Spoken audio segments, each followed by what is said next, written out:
Welcome to Something Positive for Positive People. I'm Courtney Brain. Something Positive for Positive People highlights the interconnectedness of sexual health and mental health. I interview experts and people who have lived experiences with navigating stigma, from sexual health and STI stigma to any sort of mental health stigma. And this is all in hopes to bridge the gap between expertise and lived experiences so that you're able to take away from this whatever it is that you need. Today is a solo episode, and I want to use my own experience here to highlight the interconnectedness of sexual health and mental health. As I've been interviewing the last 200 plus podcast episodes, which if you've been here since day one, shout out to you. Thank you for your ongoing support. And the common theme has been that our mental health is very much impacted by our sexual health. And part of the reason is because oftentimes we are so identified with our sexuality, our sexual identities, and when we receive an STI diagnosis or when something's, quote, wrong with our ability to have sex, that it shatters not only who we view ourselves to be around our sexuality because of an STI diagnosis, but it shatters like who we are. We lose touch with who we were prior to that change in STI status. And while I'm offering my own lived experience as a cisgendered, heterosexual, able-bodied, upper lower class male, I had to throw that upper lower class in there. People laugh when I say that, but I'd be dead ass serious.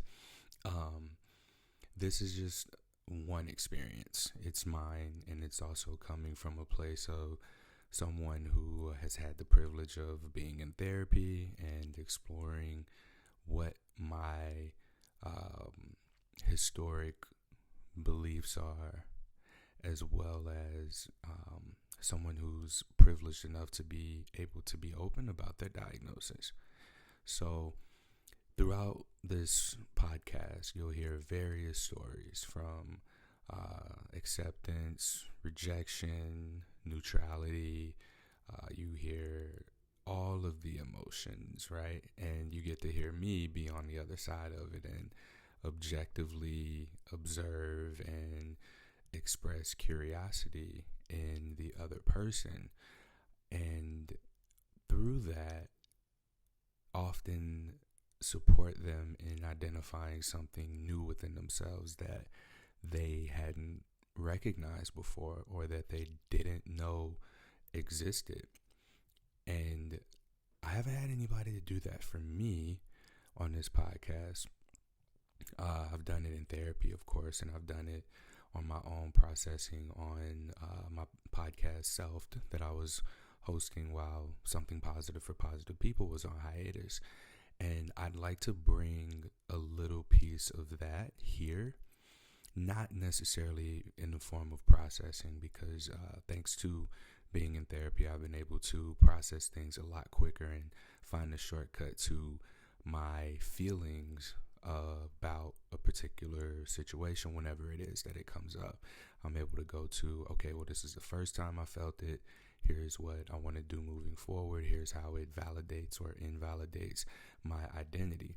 And I remember very vividly in my very first therapy session in 2020, when the pandemic started, my therapist said to me, "I don't think you dealt with your own diagnosis." And I, at that point, had been positive for genital herpes for 7 years.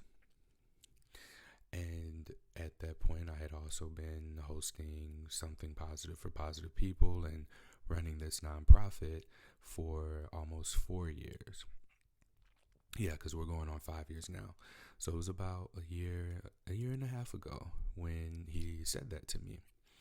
And my visceral response was, "Man, you must not know who I am or what I do." Like, of course I dealt with my diagnosis. And it took for a lot of time for us working together for him to also bring up a fear of mine. His question to me was, what are you afraid of when it comes to connecting with people, when it comes to going for and pursuing what it is that I, quote, want in relationships? And I put air quotes around want because I verbalize very clearly that I don't know what I want. And that's important to say now because it'll come back full circle at the end. I just hope I remember to bring it back home. And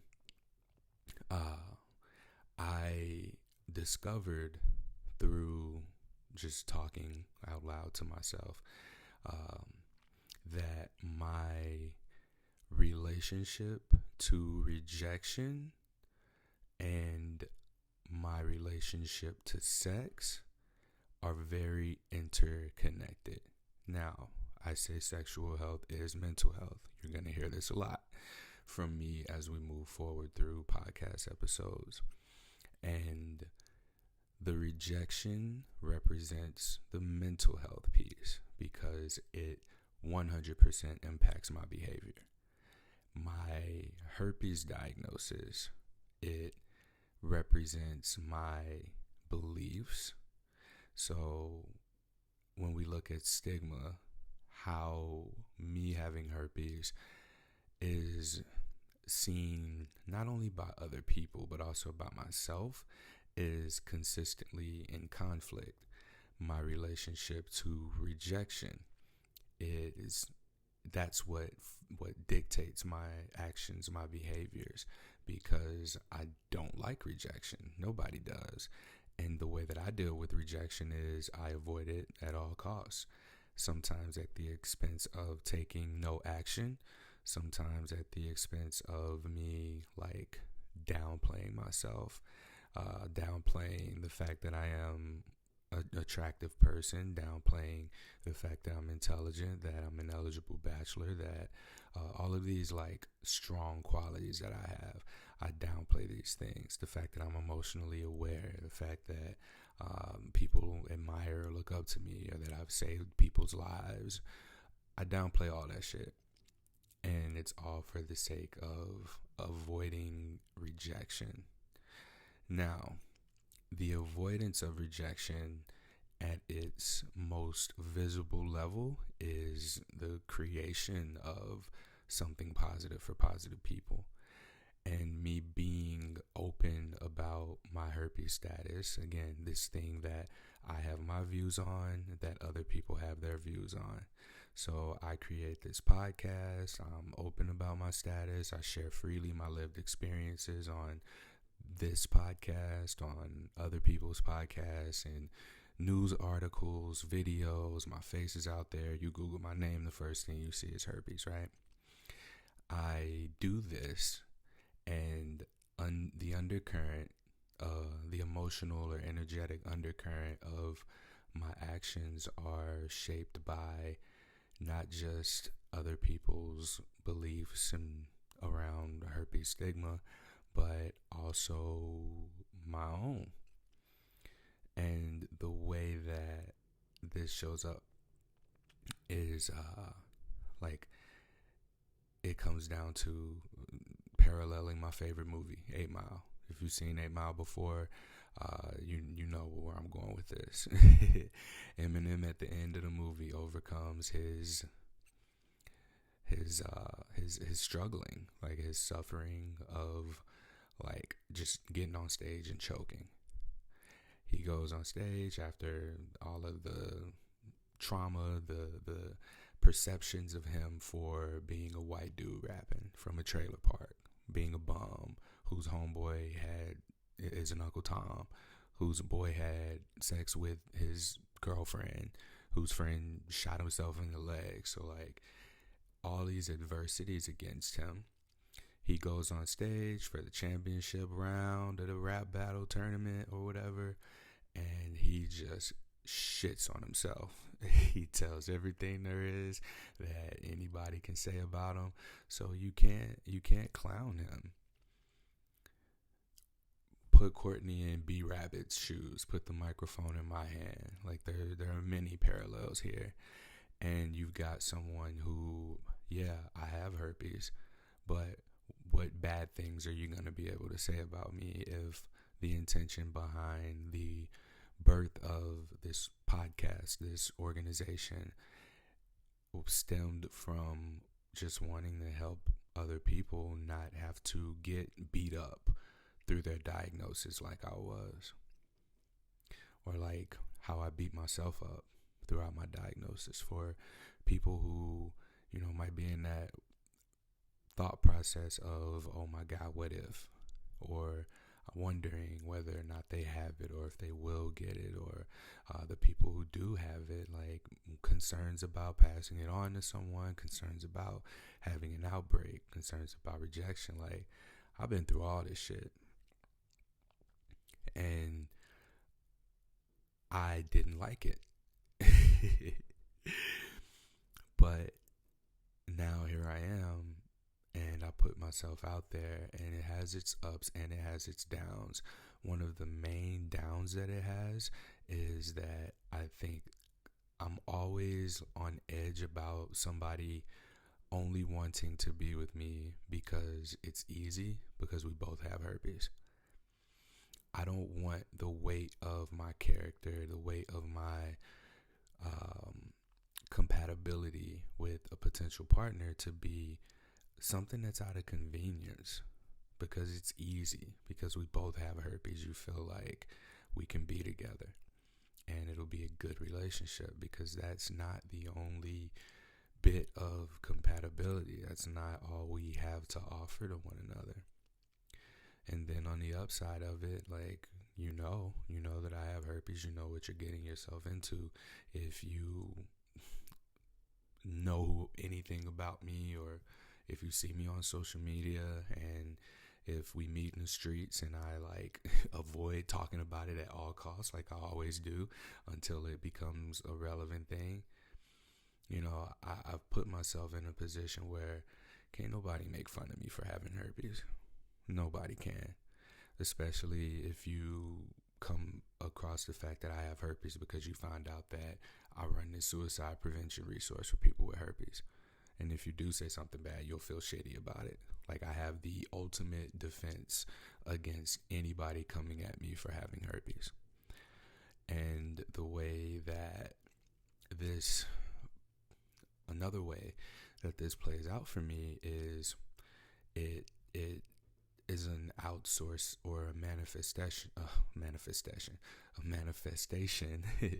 of my avoidance for experiencing rejection, because this 100% impacts the way that I date, the way that I navigate relationships, the way that I initiate or follow through with things and people, and how I communicate with them, because I am aware that I have this stigmatized condition that minimally impacts my sex life outside of me just having to tell somebody, and then they're either okay with it, they have it, or they're not okay with it, and we go our separate ways. So in my mind, I have mastered my ability to manage rejection here. But there's some situations that I haven't spoken about on this podcast, and I guess now at this point, if I'm sharing my own lived experiences, like it's relevant. But in the past, I had a partner. It was one of my first partners after my diagnosis. If I give too many details, I need to give away who the person is. But we were together not on and off. We had a long-standing friendship for years and years. And then I told her that I had this, and she knew someone who also had genital herpes, and we dated for a while. We had sex unprotected, and I guess she was operating under the assumption that she too had it because I had it. And everything online says that there's no way of completely preventing yourself from getting herpes from a partner. and we had sex, protected and unprotected. And some time had passed, and one day we were having sex. Like, I was on top of her, missionary position, and she just like started crying. And she was crying and said, "I can't do this." So I pull out, I go to the bathroom, and I realized like she had just recently gotten tested for herpes, and her test results came back negative.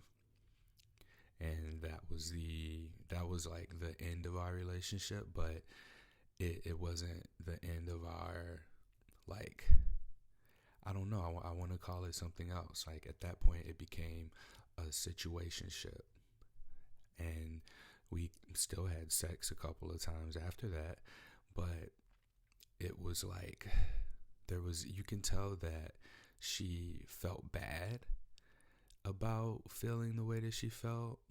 And this is like, this is something I never talked about. And you knew that she felt bad, but like, I don't want that to happen. Like, I don't want anybody to be with me out of guilt. I don't want anybody to, view me as this virus. Like, I'm a whole ass human. Like, don't look at me for anything less than that. I don't look at other people as anything less than being a whole ass human. So like, I don't expect that in return by any means. And while she said that she was okay with it in the beginning, and that she knew somebody with it, and she was able to talk to that person, and all in all, like, she wasn't okay with it. And it was like, that was an experience I had prior to hosting my podcast, prior to starting something positive for positive people. And it's something that I thought that I had just like tucked away and forgotten about, up until recently, where I had to share that story. And in sharing that story, I thought to myself, damn, that's a very important, that's an important share. Because I think while it's been covered on here, um, most of this podcast offers a female female perspective. Here's mine. And this was something that it happened, and it's something that perhaps there's a lesson in here for someone. But my goal in sharing this is that not every yes is a yes. And since that moment for me, I recognize, because I've been like triggered about that particular situation very recently, and it was just like something that I feel like I needed to share. I've experienced a yes, just after having disclosed on dating sites in my profile. I've experienced no's for the same reason. I've experienced yeses and me too's after communicating for a bit with a potential partner on dating sites or in text. Same thing with first dates and dating, and after a few dates, and more than anything, like, now being as open as I am about it, it's safe for me to assume that anyone that I engage with is aware that I have herpes, right? And so there's my like defense mechanism. No one should make their way through the cracks who isn't okay with me having herpes, because it's out there. I'm out there. Like, it's on my Instagram pages, it's on my social media. So anyone who, is interested in me, or I'm interested in, it doesn't like prevent me from having to have a conversation with someone. It doesn't excuse that in any way, shape, or form. However, it is like my own thing of a trauma response, really, to be vocal about this, to have it out there, to put it out there for the world to know, hey, everybody, I have herpes, but also, here's what I'm doing with it. Here's what I'm doing about it. Here's what, life isn't about what happens to you. It's about what happens through you, right? And that's where it's been. And like, I talk to people who have it on a regular basis, and they talk about just, it's so much easier to just date somebody else who has it. I don't want fucking easy. I don't want an easy life. Like, and that like, it infuriates me that, and because of my value of liberation, right? Because it's inhibiting. It's an inhibiting belief to think that because you have herpes, you should only date people who have herpes. It's fucking frustrating. I hate that other people think that, because it perpetuates this belief that, people who don't have herpes feel like people with herpes should only have sex with people with herpes. No.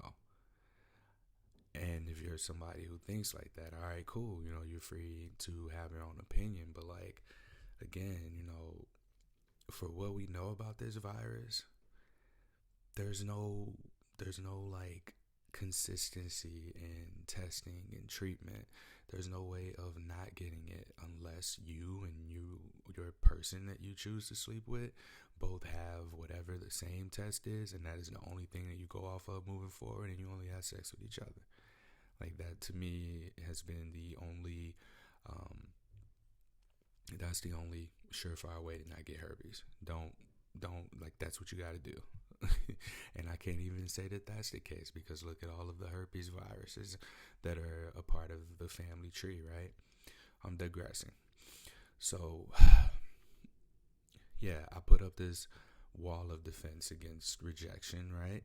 And it that's my response. Like, when I say sexual health is mental health, like, my sexual health status, if it was negative, if I didn't have an STI, like, I'm sure I'd probably do dating and relationships completely different than I do right now. And I would have no reason to be talking about sexual health. I'd have no reason to be talking about mental health. So like, yeah, my life, regardless of how much I try to like say herpes didn't do shit for me, it did. I can admit that. Like, having herpes 100% made me a better person. Herpes is my adversity. No, herpes is not the worst thing that ever happened to me. However, I'm grateful for this being something that happened to me, because it did, in fact, give me a sense of direction that I hadn't had before. And I say that because, like, if it weren't for this, I wouldn't have come into contact with those people who were struggling with their sexual health to the point of fucking suicide ideation. Like, suicide after a herpes diagnosis. Given what I've learned from my own experiences, and at this point had to have been thousands of people who've, to some capacity, shared their experiences with me. Like, we're living people, we're living with the shit. Like, and we're still whole ass humans having our experiences, and we still having worse shit happen to us. We're also having better shit that's happening to us. And, my ass is over here using this as a way of not having to deal with rejection. And the reason that I'm talking about this now is because now I'm having to deal with a rejection. And it's a very unique form of it too. It's like the kind where, you get excited because it's not rejection. It's all right, cool, let's do this. And then it's like later on, no, I'm not okay with that. I wasn't okay with it. And I mean, I'm gonna be honest, I feel like shit. I feel like I should know better. I should be able to read the signs. And there's been this like split between who Courtney is and then who H on my chest is. On one hand, Courtney is the human who is like, hey, you can make mistakes. You can Give yourself grace. You can apologize for it. Forgive yourself. And then there's H on my chest who's like, bruh, you know better. You know when, you know to follow your gut. You know to, you should have done this different. You should have did that. Like the critique in me, the version of myself that holds myself to this high ass standard of like being perfect, if you will. Like, I never want to put anybody in a situation that they don't want to be in. I don't want to be in a situation that I don't want to be in, nor do I want to be like, I don't want to, I thought that my advocacy, my being out there would make me immune to rejection, and it doesn't.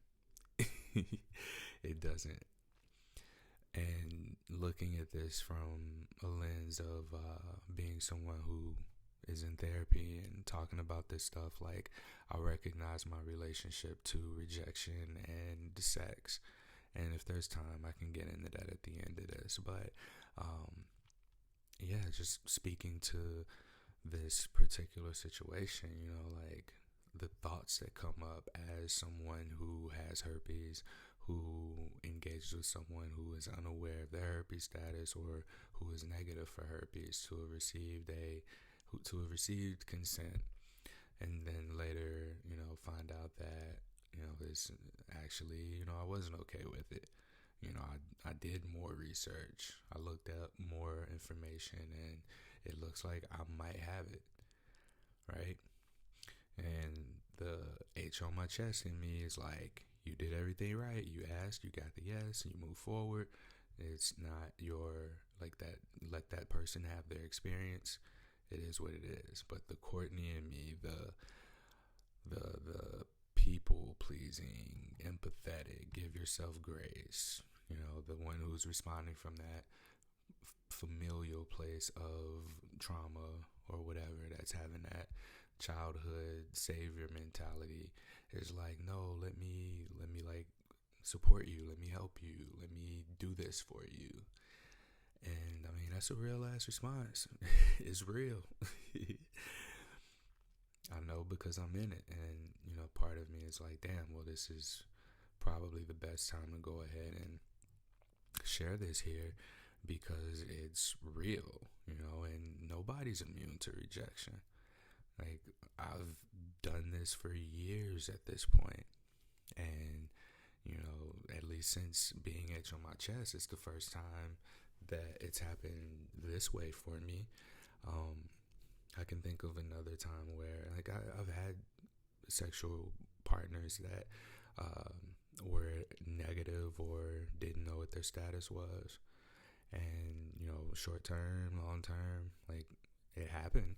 And to this day, none of them have ever told me that they have it. And so that's given me a lot of confidence in myself, and knowing, hey, I'm taking care of my health, I'm taking care of my body, and I'm able to still have pleasurable and safer experiences with sexual partners, that without like having the concern in my head of having to hold their hand through those phases of that I went through of, this might be herpes, is this herpes? Shit, it's herpes.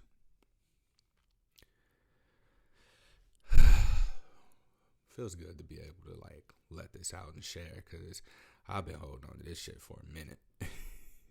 And by a minute, I mean a few days, but still, like, being able to go back and identify like the first time this happened, because it's fucking triggering, man. And my visceral response here is just like a need for just like to know I'm not a bad guy, to know that I'm not a bad guy. And here's where the identity invalidation comes from. Like, I look up to superheroes, I look up to anime characters, I look up to the good guy. And I'm in position now where there's a person out there right now who, while they may not say it, looks at me like the villain. And that's a direct invalidation of my identity. And that's why I'm struggling with this right now. And that's why I need to do something about my relationship to rejection. Because now it's not serving me. It's not serving me to avoid rejection. I gotta face the shit. And I can't continue to operate in the way that I do in order to deal with it. I've already recognized how I've dealt with rejection in one way, in an avoidant way, and I fixed that in my career, in my personal life. Yeah, sex life is personal life though. In my career and my social life, let's say that I've dealt with my feelings with rejection, but like my therapist said, I haven't dealt with my herpes diagnosis. All I did was put up this like defense mechanism that I can just put up, set it, forget it, walk away from it until it doesn't work. And now I'm learning that it's flawed. It doesn't always work. And I got to do something about this. And looking at my relationship to rejection and any insecurities that I have, the only insecurity that I have right now is around my finances. I don't have an income, and I'm living off of what I came here to Portland with a month ago was $5,000, and that's it. Like, that's what I brought with me. So I'm doing the things to have an income, get an income, but in the meantime, like, all I can do is just keep doing what I'm doing and waiting. Just waiting on the world to change. Nah, I'm waiting on I'm waiting on contracts, waiting on payments, due dates, interviews, all that shit. And I'm aware of that. And for the first time recently, I've been putting that out there, like, early in interactions with people, like being able to say, hey, I can't do this thing because it would be financially irresponsible for me. You know how hard it is to tell somebody, hey, I ain't got no money. I'm 33 years old, college educated. I got all these life skills. I've got these credentials. I've got this detailed, dope-ass resume, but I ain't got no money. So I can't go out to eat with you. I can't come visit you. I can't go on this date. I can't afford to hang out with you. Like, it fucking sucks. And yet, I've been able to deal with that self-rejection for my financial situation. And there's so many other ways that we deal with rejection. And it's this one that I struggle with the most, because going back to the sexual identity being overall, like, where so much weight of our identities are, I know I ain't got no money, but you know what I do got? I got some decent dick, and that's been my saving grace for the past however long I've been at this place with myself. And I think that I've overcompensated for that sexually because of my herpes diagnosis. Like, I'm pretty sure my therapist thinks I have a sex addiction. I promise you I don't. I don't even think there's a such thing as sex addiction, but that's a whole different conversation. That's where, while I'm not able to, I'm gonna have to tell this story in order to get to the point. Okay, so as a child, my mother was a single parent, and it was me, her, and my grandfather growing up, basically. And I remember much of my childhood, there were moments where I would want to connect with my mom. I'd want to hug. I'd want to just be up under my mom as a young boy living with his mom, right? And there were times where, again, my mom had me young. She'd be like, get out of here, I'm on the phone. Or she'd like, I'd just be brushed away at the expense of, I don't even know why I said at the expense of. I think that's one of my buzz statements.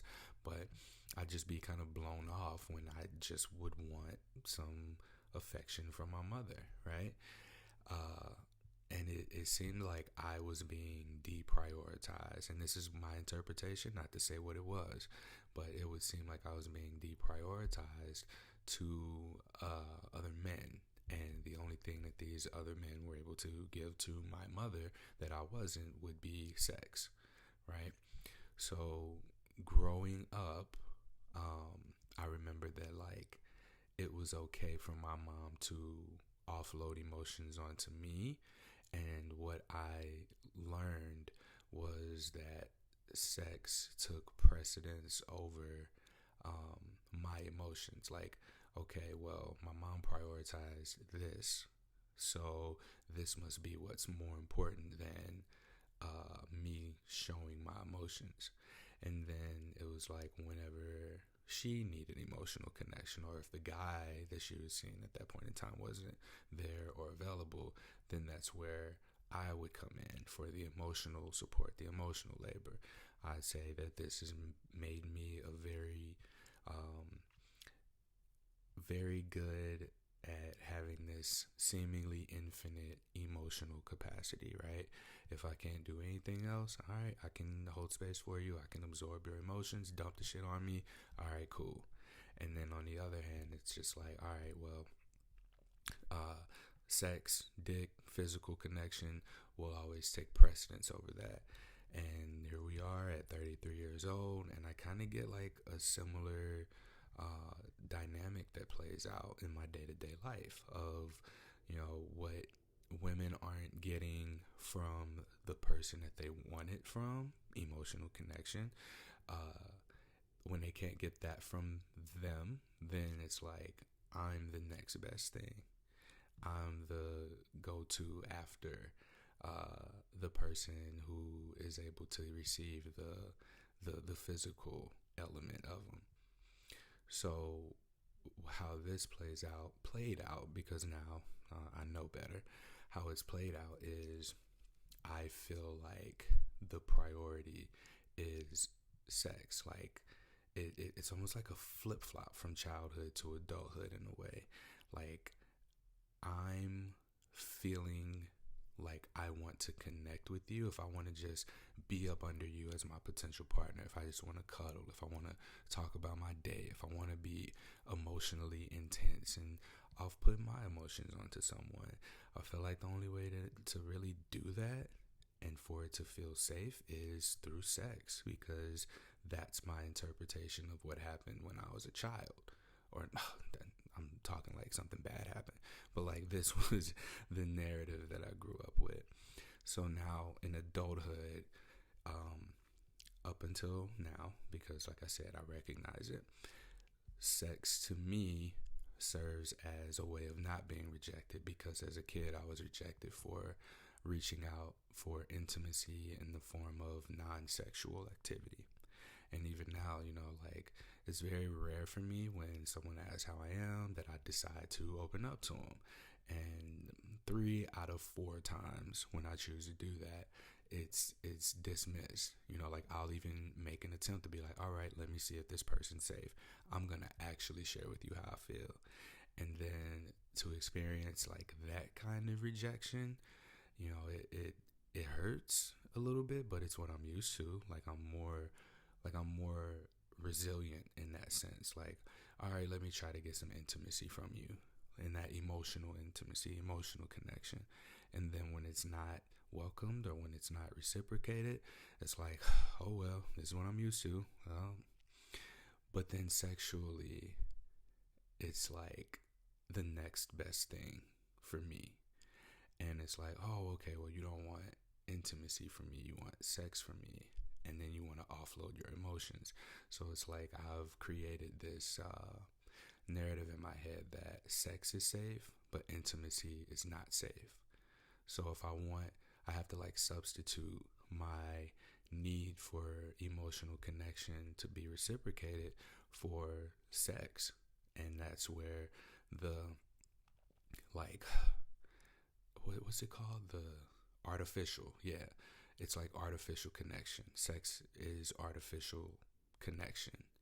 So the feeling of rejection sexually is a lot more rare for me, because I don't put myself in the position to be rejected for sex. Because like now I'm open about my herpes status, right? So anyone who initiates something, like I don't really initiate sexual contact. I have to know that this might happen in order for me to move forward sexually with somebody.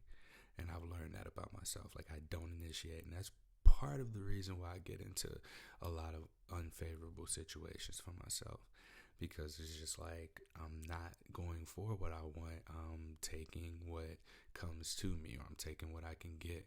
Not to say that what I'm getting isn't great or phenomenal or fantastic or have potential, but I know that I'm not willing to really put myself out there and be rejected. All of me being out there and capable of being rejected. So I had to give that background to say what I'm about to say here, and that's that, you know, having sex or acceptance through sex is like an artificial version of receiving acceptance for the thing that I wish I was accepted for as a kid, which was being safe to give my emotions, being safe for me to express myself emotionally. And I was just, and you know, whenever and it's rare, it hasn't happened, but once that I'm able to remember, where I was like able to have intimate connection with someone and feel like, damn, you're an emotionally safe person. Like I can open up to you. I can share how I'm feeling with you. This is really vulnerable for me. And to be met with what felt safe, what felt authentic, what felt real, what felt like real intimacy, to be able to then, you know, take that into a sexual exchange or a sexual encounter altogether, like that's a whole new level right there. That's something I can't say that I've experienced before. Being safe to be myself, be transparent, be who I am, and also be able to like speak to my feelings and shit that I've been through and talk like this to somebody and then be able to have sex. That shit was bomb. I ain't even gonna lie. That was different.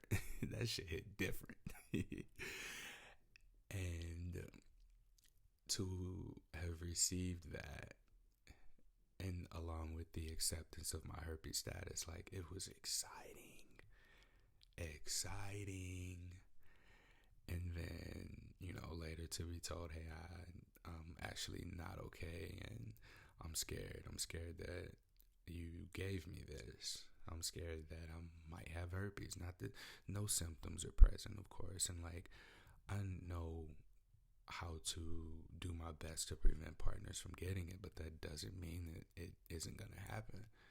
But like to be met with that disappointment after such excitement, after having like seemingly finally put myself in a situation that was not that defied the narrative of my childhood, you know, of like sex being the priority over emotions. Like I flipped that shit, and it was healthy. It felt good to be met with the disappointment of that not actually being, of it not being what I thought it was. Like I got excited and I was met with disappointment. It wasn't expectation, it was excitement and then disappointment, which then triggers my daddy issue. That's a whole nother story there that we definitely don't have time for. But if you listen to past episodes, you'll know what my daddy issue is. If I get excited, then I'll be disappointed. But yeah, that really, this entire experience speaks to the interconnectedness of sexual health and mental health. And this is just my recent experience, my exploration of what has happened in my life experience. this is what it looks like, when you haven't dealt with your herpes diagnosis. And it and not dealing with rejection. This is what that all looks like. I share this because maybe in me doing this for myself, speaking about it, putting it out there, I might be able to find the thing that I need to provide comfort, to have grace for myself, to forgive myself, and to just understand, from this other person's perspective, like, they're not trying to hurt me. They're not trying to trigger me. Like, nobody wants herpes. Like, let's just be real about that. And the only person I can think of who wants it is the person who loves their partner so much that they just want to alleviate the anxiety from that person about them possibly getting it, so that they can move forward and have the intimacy, the sex life that they wish that they were able to have. So I'm so used to like asking other people the questions and interviewing them, but I want to ask myself here, just expressing the curiosity, like, with the understanding that sexual health is mental health, and the understanding that the way that herpes, sex, and rejection all play out for me, like, what are you going to do, Courtney? Like, how are you going to recover from this? How are you going to heal from this? And the short answer to this is, like, I got to trust myself. I got to stop making an attempt to separate who Courtney is from who H on my chest is, because there's this consistent internal dialogue of, you should know better, and then you're human. Like, there's the push-pull, the tug-of-war, right? I gotta bring those together. And I recognize, like, my value is not exclusively limited to my dick. It's not exclusively limited to my finances. There is so much more to me than that. And the thing that I have thought that, like, my ability to absorb and take on people's emotions, women's emotions, and be this emotionally aware person, like, I always thought that was a weakness. I've always been taught, like, oh, damn, you too soft. Ain't no girl gonna want to fuck you. Ain't nobody gonna want to be with no man like that. Like, that was what I grew up believing and thinking. And, like, that reality has been validated so often leading into adulthood, until I began to, like, start accepting that shit, that's just who I am. Like, maybe I don't want to be the dude that women just want to fuck, right? Maybe I want to be the dude that women have a connection with, that people have a connection with. And if there's sexual attraction, there's sexual attraction, and we can explore that after the emotional safety and intimacy has been established. Rather than me, like, putting all the power invested in me into my dick, and also having to navigate herpes, like, it's been unhealthy.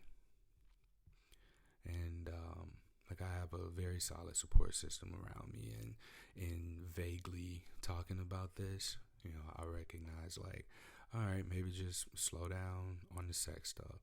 But, like, this time it felt safe. It felt different. It felt like there was legitimate intimacy and emotional connection, because I was able to give the emotion part. I am so used to dating emotionally unavailable women and physically unavailable women. Like, that's just been my narrative. The less available you are, the more of me you can handle, because I don't have to expect reciprocity. Like, it's just a matter of, all right, I can infinitely give, and there will be no expense, there will be no expectation. Cool. But I got a glimpse of what it was like to, like, have somebody do for me what I have done for others for so long, which is just, like, be heard and be, not just accepted, but understood and supported in that. In the exchange of, like, the deep stuff, not the superficial stuff. Like to me, the superficial stuff is, we both got herpes, we both like these things sexually. All right, let's do it. But to have had the, like, this is who I am, this is who you are, let's connect, we connect, and then bam, sex is on the table. All right, well, here's the conversation we need to have. You cool with it? Because I put myself out there so you know ahead of time. And if you weren't okay with it, then we shouldn't be having sex, or we shouldn't have gotten to this point. Like that's not. I can't like hide behind that anymore. I don't want to hide behind that, but also don't want somebody to only want to fuck with me because we both have herpes and it's easy and convenient. So there's that tug of war, right?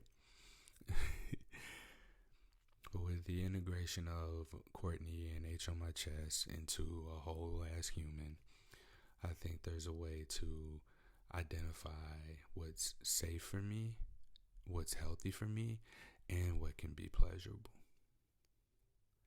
So, to answer the overall question here, like, it's restructuring the narrative that what women want more than the emotions, or what potential partners want from me more than the emotions, is sex. Like, I can't make that assumption. I can't put that on myself, because I know that whatever my insecurities are, like, I don't need to overcompensate for sex. I don't need to overcompensate for, like, doing shit like buying the first round of drinks, because I know that more people gonna come later, and if this is what the pattern is, like, I'd rather buy 3 drinks now than 7 later, because I've done that. It's a game. But it's so much easier to just be transparent. It's so much easier to trust yourself and lean into who you know yourself to be. And I know myself to be a good ass dude. I know myself to be someone who aligns with the values and character of my favorite anime characters and superheroes. Like, that's who I know myself to be. And I'm leaning into my emotional awareness, and like that's what I fucking bring to the table. Good dick is like a side. Like, that's a peripheral thing, but I shouldn't like feel the need to withhold myself emotionally so that I can get that artificial connection, that artificial intimacy. Like, I want the real shit. I want the authentic shit, and that's only going to be able to happen if I'm willing to face rejection and put myself out there in vulnerable positions, and not in a way of like avoiding rejection, but in a way that allows for me to face it head on and deal with it in the way that it comes up to be dealt with.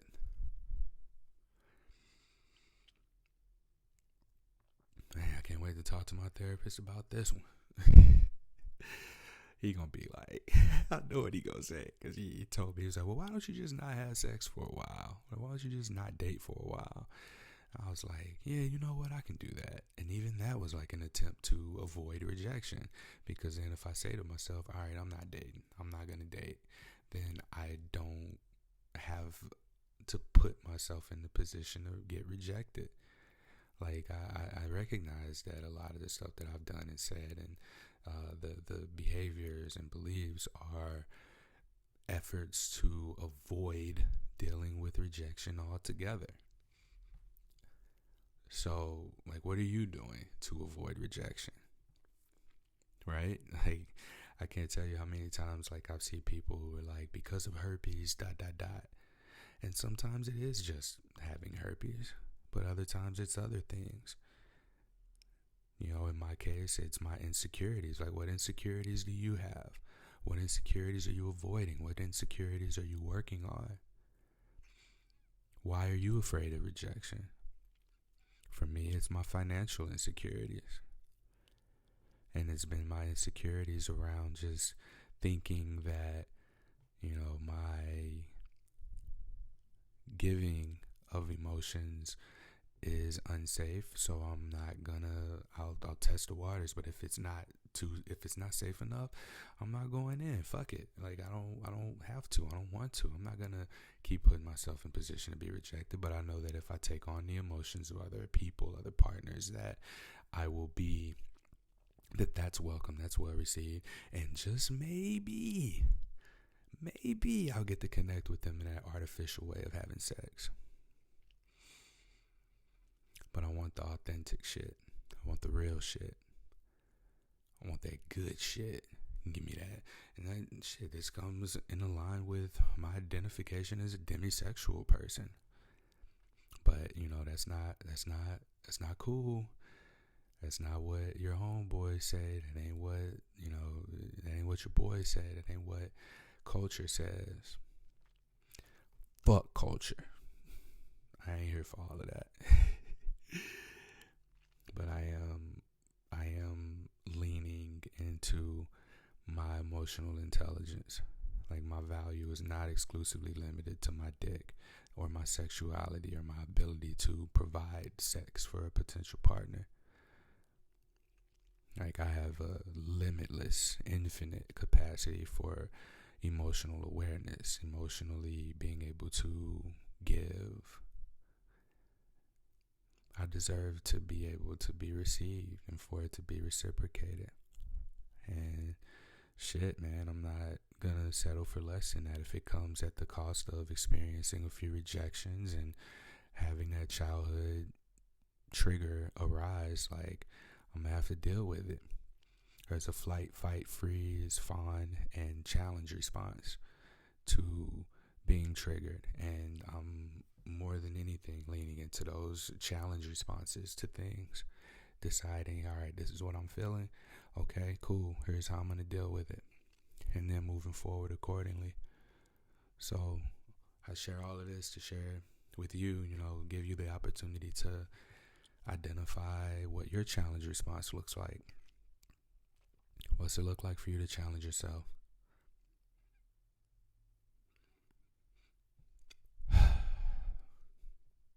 This felt good. I don't like the situation where it stands, but I gotta let go.